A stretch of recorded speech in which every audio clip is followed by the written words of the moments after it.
তোমরা যারা সপ্তম শ্রেণীতে আছো তাদের জন্য এই ভিডিওতে অর্থবুঝে বাক্যলিখি থেকে দ্বিতীয় পরিচ্ছেদের ৩১ পৃষ্ঠার নমুনা ১ নিয়ে আলোচনা করব। এখানে একটি অনুচ্ছেদ দেওয়া আছে, আর এই অনুচ্ছেদটির নিচে এখানে বলা হয়েছে কোনো কোনো শব্দ ভাঙলে দুটি অংশ পাওয়া যায়, দুটি অংশই আলাদাভাবে অর্থযুক্ত। তার মানে দুটি অর্থযুক্ত শব্দ জোড়া দিয়ে একটি নতুন শব্দ তৈরি হতে পারে। এখানে একটি উদাহরণ দেওয়া আছে। উদাহরণটি হচ্ছে যেমন বটতলা।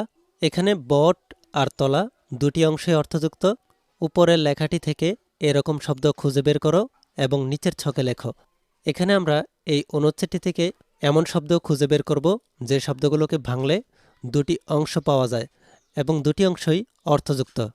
এই অনুচ্ছেদটিতে আমরা এই শব্দটিকে দেখতে পাচ্ছি। এই শব্দটি হচ্ছে রেলগাড়ি। এই শব্দটিতে রেল ও গাড়ি দুটি অংশ এবং দুটি অংশেরই অর্থ রয়েছে। এরপরের এই শব্দটি হচ্ছে রেল লাইন।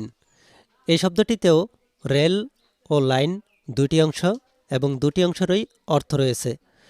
এরপরের এই শব্দটি হচ্ছে দেশ বিদেশ। এই শব্দটিতে দেশ ও বিদেশ দুইটি অংশ এবং দুটি অংশেরই অর্থ রয়েছে। এরপরের এই শব্দটি হচ্ছে যানবাহন। এই শব্দটিতে যান ও বাহন দুটি অংশ এবং এই দুটি অংশেরই অর্থ রয়েছে। এরপরের এই শব্দটি হচ্ছে জনপ্রিয়। এই শব্দটিতে জন ও প্রিয় দুটি অংশ এবং দুটি অংশেরই অর্থ রয়েছে। এরপরের এই শব্দটিতে ছেলে বুড়ো। এই শব্দটিতে ছেলে ও বুড়ো দুটি অংশ এবং দুটি অংশেরই অর্থ রয়েছে। এরপরের এই শব্দটি হচ্ছে নদী নালা। এই শব্দটিতে নদী ও নালা দুটি অংশ এবং এই দুটি অংশেরই অর্থ রয়েছে।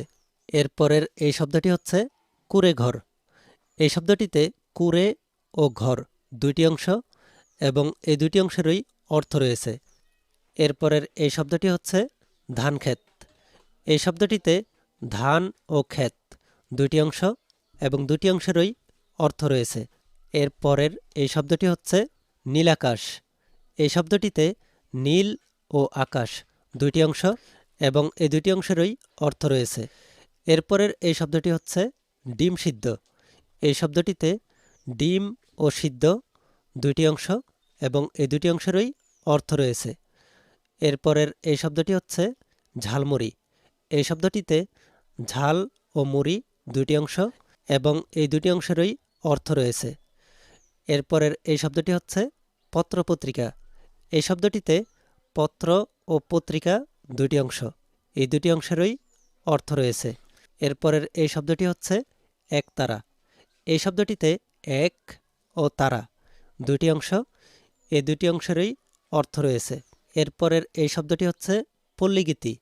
এই শব্দটিতে পল্লী ও গীতি দুইটি অংশ, এই দুটি অংশেরই আলাদা অর্থ রয়েছে। এরপরের এই শব্দটি হচ্ছে হাততালি। এই শব্দটিতে হাত ও তালি এবং এই দুটি অংশেরই অর্থ রয়েছে। এরপরের এই শব্দটি হচ্ছে রেল ভ্রমণ। এই শব্দটিতে রেল ও ভ্রমণ দুটি অংশ, এই দুটি অংশেরই আলাদা অর্থ রয়েছে। আমরা এখন এই শব্দগুলোকে এই খালি জায়গাগুলোতে বসিয়ে দিব। এরপর এখানে নিচে বলা হয়েছে লেখা শেষ হলে তোমার বন্ধুদের সাথে মিলিয়ে নাও, তাদের সাথে উত্তরের পার্থক্য হলে তা নিয়ে আলোচনা করো। এই ভিডিওটি তোমার কাছে ভালো লাগলে ভিডিওটিতে একটি লাইক দিয়ে দাও আর কমেন্ট করে তোমার মতামত আমাদেরকে জানাও।